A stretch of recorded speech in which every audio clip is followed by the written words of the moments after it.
Daniel chapter 3, Old Testament reading. And just to kind of set the stage, we're talking about 600 years before Christ, something like that. And we'll talk about it a little bit more once we get going. But just as we read it, just not so it's coming out of nowhere.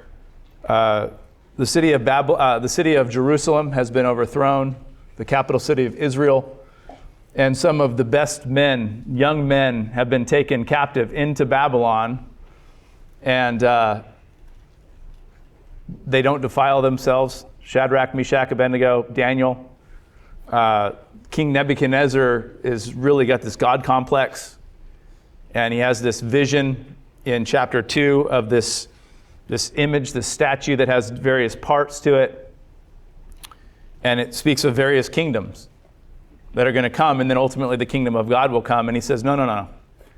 So in response to that vision that he has, he says, I'm going to build this massive statue that speaks of my kingdom.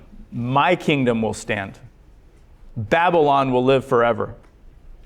And that's the setting for what we read in this chapter and what we read about Shadrach, Meshach, and Abednego. So with that being said, let's read beginning in Daniel 3:1.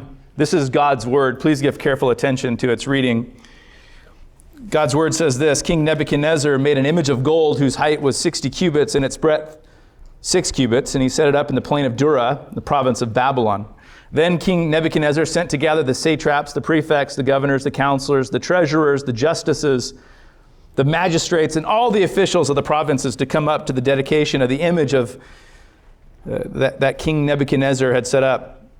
And then the satraps, the prefects, the governors, the counselors, the treasurers, the justices, the magistrates, and all the officials of the provinces gathered for the dedication of the image of that King Nebuchadnezzar had set up. And they stood before the image that Nebuchadnezzar had set up, and the herald proclaimed aloud, "You are commanded, O peoples and nations and languages, that when you hear the sound of the horn, the pipe, the lyre, the trigon, the harp, the bagpipe, and every kind of music, you are to fall down and worship the golden image that King Nebuchadnezzar has set up. And whoever does not fall down and worship shall immediately be cast into a burning, fiery furnace."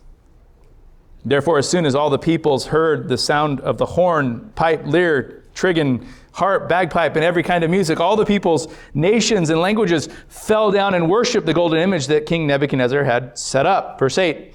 Therefore, at that time, certain Chaldeans came forward and maliciously accused the Jews. They declared to King Nebuchadnezzar, "O king, live forever. You, O king, have made a decree that every man who hears the sound of the horn, the pipe, the lyre, the trigon, the harp, the bagpipe, and every kind of music shall fall down and worship the golden image. And whoever does not fall down and worship shall be cast into the burning fiery furnace. There are certain Jews whom you have appointed over the affairs of the province of Babylon, Shadrach, Meshach, and Abednego. These men, O king, pay no attention to you. They do not serve your gods or worship the golden image that you have set up." Then King Nebuchadnezzar, in furious rage, commanded that Shadrach, Meshach, and Abednego be brought. And so they brought these men before the king. Nebuchadnezzar answered and said to them, "Is it true, O Shadrach, Meshach, and Abednego, that you do not serve my gods or worship the golden image that I have set up? Now, if you are ready, when you hear the sound of the horn, the pipe, the lyre, the trigon, the harp, the bagpipe, and every kind of music, to fall down and worship the image that I have made, well and good. But if you do not worship, you shall immediately be cast into a burning, fiery furnace. And who is the God who will deliver you out of my hands?" Verse 16, these are the key verses. Shadrach, Meshach, and Abednego answered and said to the king, "O Nebuchadnezzar, we have no need to answer you in this matter. If this be so, our God whom we serve is able to deliver us from the burning fiery furnace, and he will deliver us out of your hand, O king. But if not, be it known to you, O king, that we will not serve your gods or worship the golden image that you have set up." Then Nebuchadnezzar was filled with fury, and the expression of his face was changed against Shadrach, Meshach, and Abednego. He ordered the furnace heated 7 times more than it was usually heated. And he ordered some of the mighty men of his army to bind Shadrach, Meshach, and Abednego and to cast them into the burning fiery furnace. And then these men were bound in their cloaks, their tunics, their hats, and their other garments, and they were thrown into the burning fiery furnace. Because the king's order was urgent and the furnace overheated, the flame of the fire killed those men who took up Shadrach, Meshach, and Abednego. And these 3 men, Shadrach, Meshach, and Abednego, fell bound into the burning fiery furnace. And then King Nebuchadnezzar was astonished and rose up in haste. He declared to his counselors, "Did we not cast 3 men bound into the fire?" And they answered and said to the king, "True, O king." And he answered and said, "But I see 4 men unbound, walking in the midst of the fire, and they are not hurt. And the appearance of the 4th is like a son of the gods." Then Nebuchadnezzar came near to the door of the burning fiery furnace, and he declared, Shadrach, Meshach, and Abednego, servants of the Most High God, come out and come here. And then Shadrach, Meshach, and Abednego came out from the fire. And the satraps, the prefects, the governors, the king's counselors gathered together and saw that the fire had not any power over their bodies of these men. The hair of their heads was not singed, their cloaks were not harmed, no smell of fire had come upon them. And Nebuchadnezzar answered and said, "Blessed be the God of Shadrach, Meshach, and Abednego, who has sent his angel and delivered his servants who trusted in him, and set aside the king's command and yielded up their bodies rather than serve and worship any god except their own God." Verse 29, "Therefore I make a decree, any people, nation, or language that speaks anything against the God of Shadrach, Meshach, and Abednego shall be torn limb from limb, and their houses laid in ruins, for there is no other God who is able to rescue in this way." And then the king promoted Shadrach, Meshach, and Abednego in the province of Babylon. Let's pray. Heavenly Father, thank you so much for your word. Lord, we pray that we would benefit immensely this morning from what we've already heard and what we see in this text of Scripture, that you would give us eyes to see, ears to hear, hearts to receive, hands to apply, feet to walk out what we see. Bring great illumination, understanding, and application, we pray in Christ's name. Amen. Well, we live in a day, we live in a culture that puts tremendous pressure on us as believers. We live in a culture where our faith, our Christian faith, is not widely held like it once was. We need to be aware of that. We need to understand that we're not living in 1985 or 1965. This is 2025, and things have changed greatly.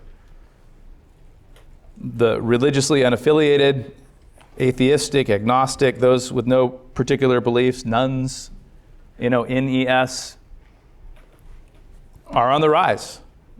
Non-religion has a privileged voice. Non-exclusivity has become the norm. And Christianity, biblical Christianity, has been increasingly pushed to the margins. That's a reality. That's a truth. But in the middle of all this, God calls his people to stand. To stand up, to stand firm, and to push back and say, we will not bow the knee. We will not go along with the cultural tide. But what does it look like? Follow-up question. What does it look like in your life? What does it look like in my life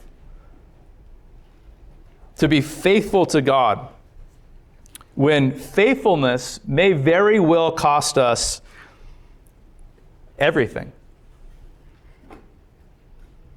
When it may cost things we hold dear, time, money, fun, relationships, fill in the blank. What does it look like? How do we do that? I think Daniel 3 gives us a really good picture really helps with a story, one of the most well-known stories, one of the most powerful stories in the Bible. I hope, by the way, you notice the repetition of certain phrases, certain language that is almost painful. I mean, it's very obvious, and it gets to the point of being almost painful in the repetition. I hope you see there in the way that Daniel writes this chapter that he's trying to almost mock. He's trying to point fun at what seems, from one perspective, almost overwhelming. And Daniel wants us to be able to see through with the eyes that the Lord gives to us, to see cultural pressures, cultural forces that want to make us bow the knee, make us say, I can't do anything else. He wants us to see through and say, it's almost ridiculous.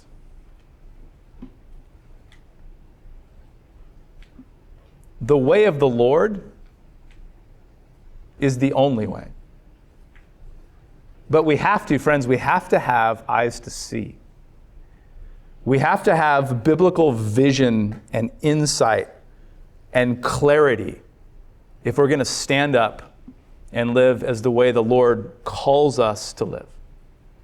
And so let's go ahead. I mentioned it a little bit before we read the chapter, but setting the stage again, just kind of driving this point home. Daniel and his friends don't end up in Babylon by accident. They were taken. Jerusalem was overthrown by the Babylonians. It was conquered. The temple was plundered. The best and the brightest of Israel were deported. And I think it's interesting to point out, like, Daniel and his buddies here are like middle school. They're like 8th graders, freshmen in high school. But they've been raised up, trained up, catechized, if you will, in the faith, so that when they're taken to this foreign land and re-educated according to Babylon's ways, they're able to remain faithful. Not perfect, but faithful to the Lord. And so these guys, ripped away from families, homes, language, traditions, thrust into this foreign land, a foreign king who wanted to remake them in the image of Babylon. He wanted to train them in the way of Babylon. And by the way, what is Babylon in the Bible? It's not just a place. It's a system. Right? Babylon is a type or a picture of the world and its system, a picture of the idolatrous power system that stands in opposition to God and his ways, in opposition to the kingdom of God. Babylon and God's kingdom are at loggerheads. They're against one another. And so Sinclair Ferguson says that Babylon represents not just a geopolitical entity, but the whole world system in rebellion against God. It's culture, power, pride, and idolatry. So these young men are there, and here come these tactics of the world. And again, Ferguson, in a different place, writes these words. He says, the tactics of Babylon, or the world, are these: to isolate, indoctrinate, compromise, and confuse.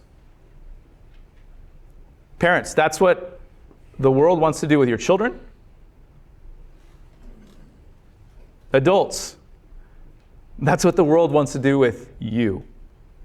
Let me say those words again. Isolate, indoctrinate, compromise, confuse. Now, one of the interesting things is that when God saves a people, he saves them into his church. And I've always been perplexed to some degree when I see people that are struggling in various ways. They allow themselves to be isolated from the church. They pull back, they pull away, and that's when the enemy presses in to indoctrinate, compromise, and confuse. Friends, when trials come, when hardships and difficulties come your way, let me just say this right up. This is the most perhaps powerful thing I'll say by way of application today. You need to press into the church. You need to talk to people about what's going on in your life and not pull back from the church and isolate yourself. The enemy knows where strength is found. It's found in his word. It's found in the Lord's word, in the Lord's church, amongst the Lord's people. And that's what we need more than anything. But by the way, if you're visiting and you're considering Christ, or you're visiting and you don't have a church, there's no picture anywhere in the Bible of a Lone Ranger Christian. There's no place where it says, hey, you can become a Christian and you can separate yourself from the church, and that's kind of one way to go about things. There's no place in Scripture where that's acceptable or tolerated by God. When God calls us out of the darkness, He calls us into the light. When He calls us out of the world, He calls us into His church. Period, full stop, end of story.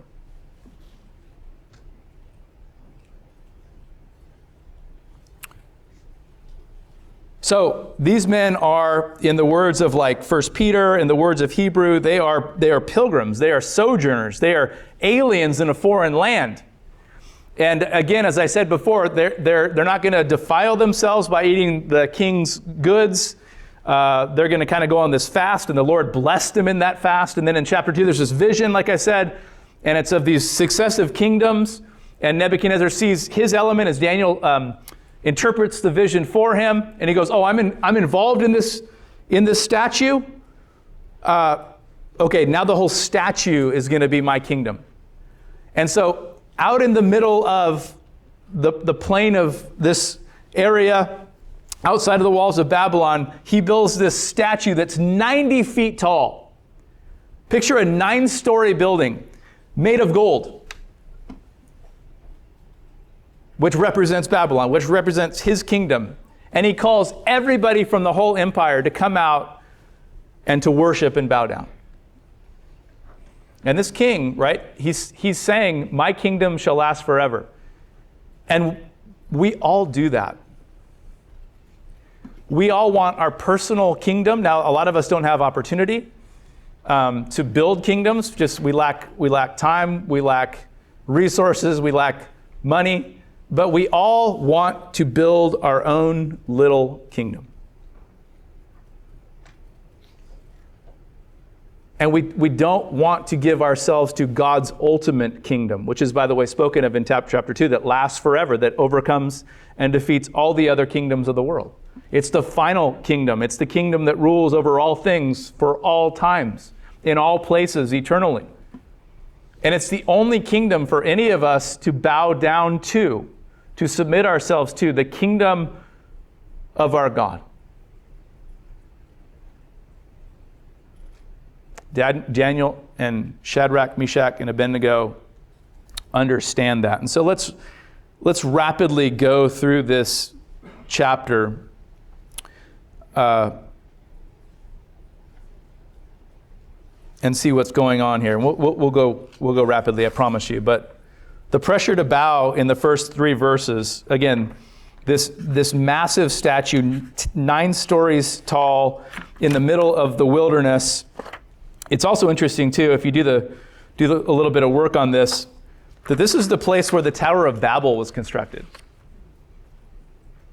You know that story, the beginning of Genesis, where God says, "I want you guys to spread out, like basically fill the earth, subdue it," and they're like, "No, we're good here. Like, we want you to go out and just kind of cultivate the whole world for my glory," God says.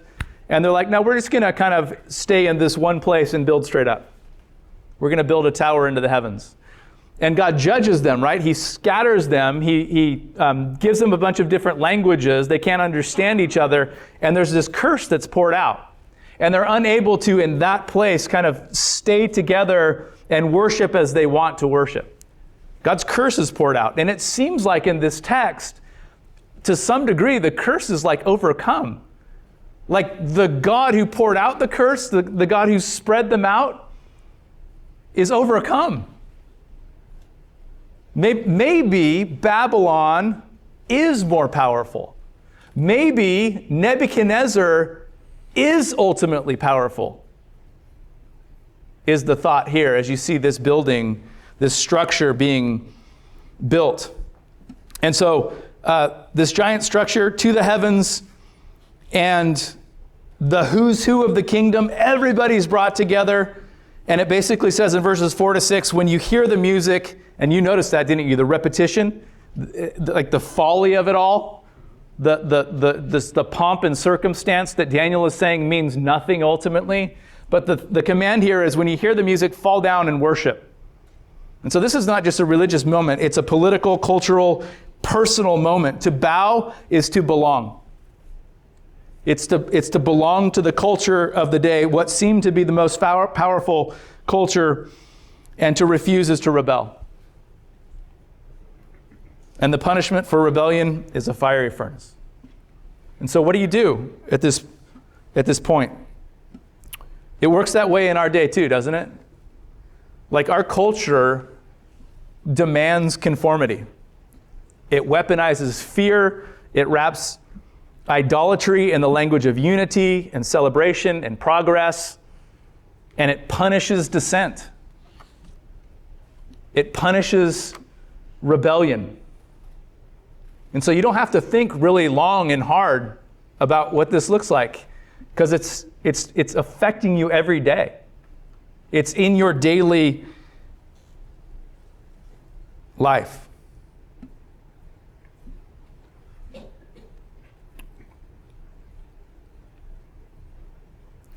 The mass of mindless humanity doing what they're told without thought, without consideration. Methodical, thoughtless behavior here, like sheep, like robots, just doing what they're told. But there are three that say, we will not. It doesn't say that they make a big show and they get in the middle of everyone and make a point. It's just that when everybody else goes down on a knee, wherever they are in the crowd, they remain standing. And it seems like as the story is told that Nebuchadnezzar doesn't recognize, a lot of people don't recognize, it's just certain people that seem to be jealous about their promotion over parts of the government in that neck of the woods, went to Nebuchadnezzar to point it out. And the important thing here is they didn't make a big show of it. They were just seeking to be faithful to the Lord. And listen, your call as a Christian believer is to be faithful to the Lord. Whether there be hundreds of thousands that are watching, or you're all by yourself in your home. And what we need to ultimately understand is that all of life, whether there are millions of people or no people watching, is being lived before the face of God. Coram Deo, before the face of God. And God is looking for faithfulness. Now, as the report comes to, the pressure to bow in verses 1 to 7 leads to the courage to stand in verses 8 to 18. They stand tall, seeking to be faithful. And these guys go before the king. And in verse 13, as King Nebuchadnezzar hears about this, it says he flies into a furious rage. Like he had promoted these guys. They were part of his government. And now he's hearing that they won't do what he's commanding them to do.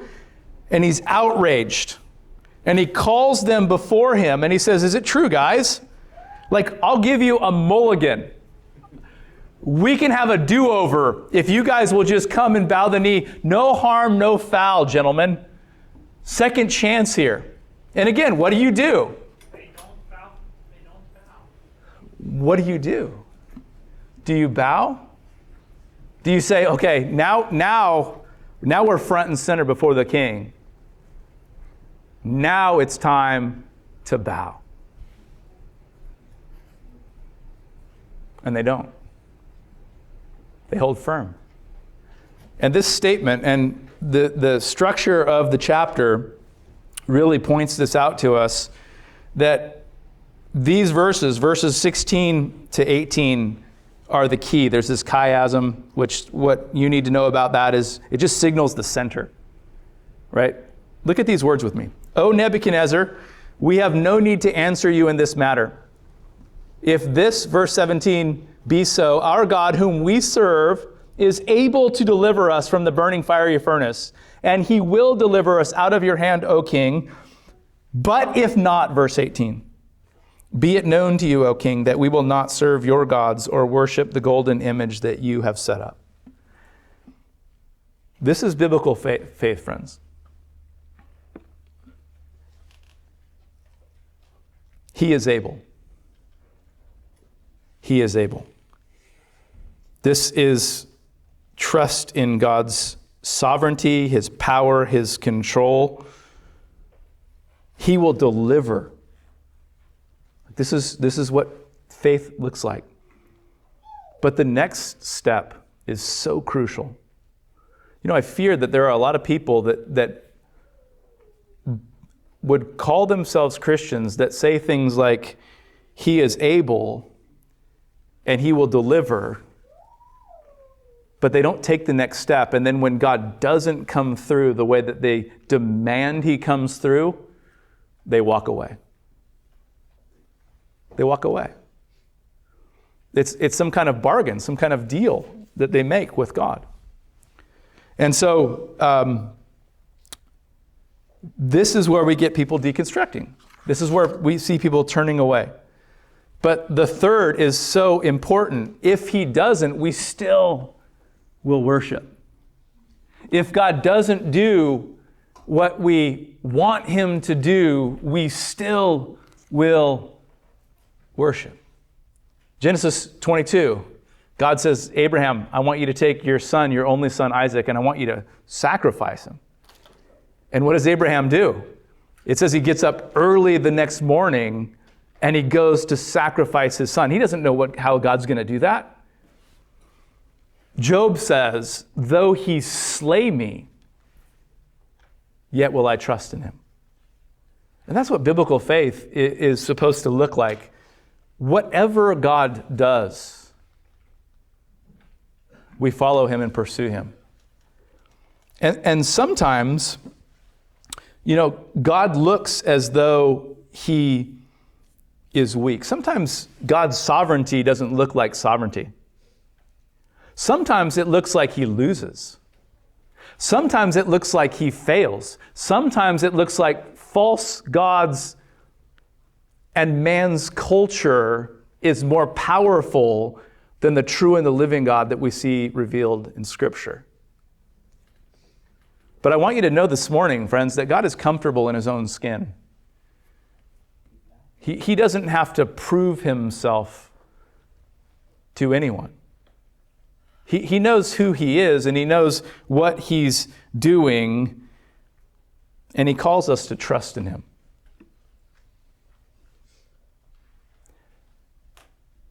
And he always has. Let me tell you this. When you don't know what he's doing, he always knows what he's doing.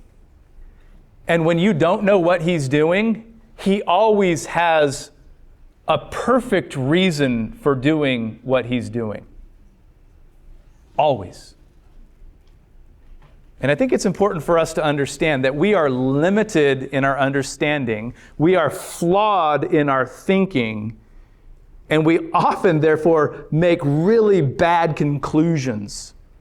Draw really unfortunate conclusions when God is doing all his holy will and doing what is ultimately good for us in the end.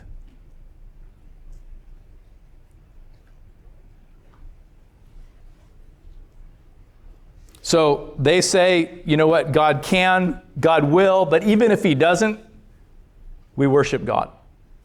And we need to, as Christians, everybody in this room needs to really pray and seek the Lord to get to this kind of place where it's like, whatever your will is, I'm okay with that. So sometimes God's sovereignty is ultimate power, control, doesn't look like sovereignty and control, but it still is. And so verses 19 to 30, presence in the fire. Nebuchadnezzar is enraged. He has them turn the fire up 7 times hotter. He gets the best soldiers that as they're throwing these men into the fire, they're dying. Like they're dying, but Shadrach, Meshach, and Abednego, who are bound up in all of their clothes, survive. Now, I don't want to be too graphic here, but if you're having men thrown into the fire, you're kind of looking for, you're expecting to hear some cries, some screams, some horrific things taking place. You're looking in there to make sure that like these guys are getting what they deserve. And as Nebuchadnezzar looks into the fire and he's listening and he's waiting, he doesn't see 3 men dying, being burned to death. He sees a 4th one join them. One like the son of the gods. This theology, you can excuse him for not having the best theology, but there's another figure that joins them in there. Some will say it's an angel. Others will say it's a pre-incarnate appearance of Jesus Christ. I tend in that direction. I like that one. But whatever the case may be, the Lord provides someone to preserve them in the fire. And Nebuchadnezzar's like, didn't we throw 3 in? And they're like, yeah, 3. And Nebu's like, there's 4 now. One looks like the son of the gods. And they're all kind of unbound and cruising around in there. They were bound and thrown down. Now they're walking around unbound. And I don't know if you've noticed this, but Nebuchadnezzar has to call them out of the fire because they seem to be just fine in there with the 4th being.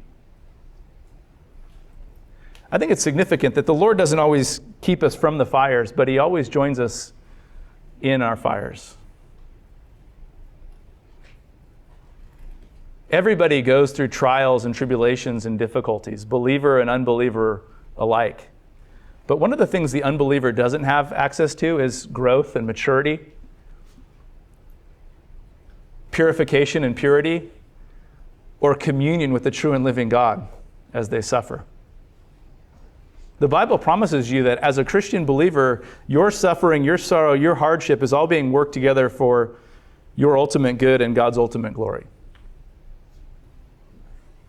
And though you may not sign up for such things, God brings these things about and then meets you in the midst of them. God didn't keep them out of the fire. He could have done that. But he met them in the fire.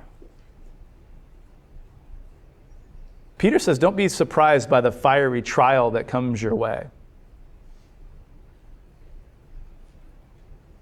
He says there's fellowship in Christ's sufferings as you suffer. So Christ not only comes and fellowships with you as you suffer, but as you suffer, you get to have fellowship with him. The Bible goes both directions. The world says avoid suffering at all costs. The Bible says learn and grow as you go through suffering and hardship and difficulty.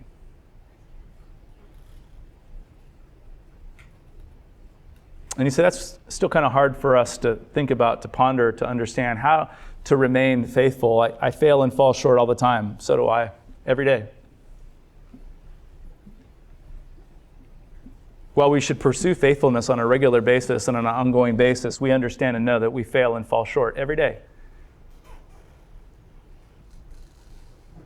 But the one who met them in the fire, and we're getting close to the end, so just pay attention with me here for another minute or two. The one who met them in the fire was the one who came down and took the fire of God's wrath for you.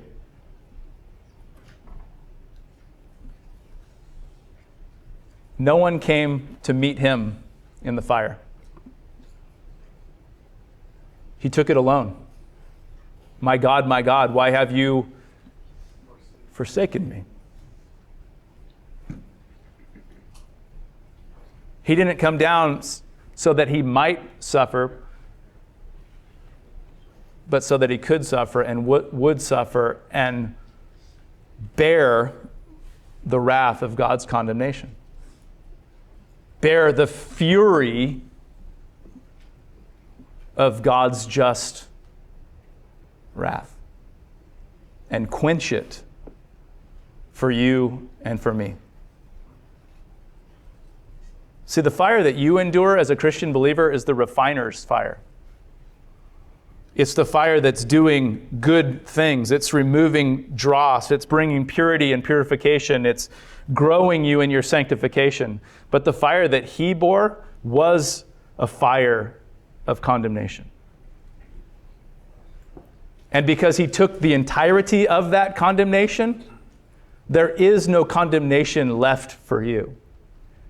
And so you can know with absolute certainty, if you're trusting in Christ, there is now, therefore, no condemnation for you. That God's smile is upon you, even in your darkest hour. And God is with you every step of the way. He will never leave you. He will never forsake you. He will never turn from you. When you walk through the fire, you shall not be burned, and the flame shall not consume you. For I am the Lord your God. Isaiah 43 says. And so some of you right now, you're going through suffering, fires, not literal flames, but trials, pressures, fear, loss of relationships, standing alone in different situations at work, on and on. And you might say to me, you have no idea, Chris, what I'm going through. And you're right, I don't. But there is one who does. He knows intimately. And if you're his, and he's yours, he is right there. If you don't know him today, why not? It's absurd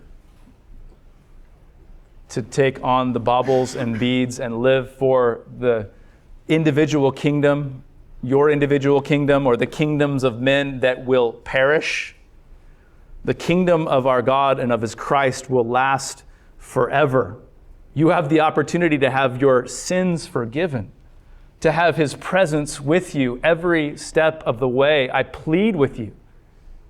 Put all the other things aside. They will not satisfy. They cannot save. They are not enough. Put your trust in your faith in the God of the Bible, the King who sent his Son to live for you, to die for you, to be with you now and always. Let's pray. Father, thank you so much for your word. We pray that you would help us to remain faithful, not perfect, but faithful, remembering there is the perfectly faithful one, our Lord Jesus Christ. We love you and praise you in Christ's name. Amen.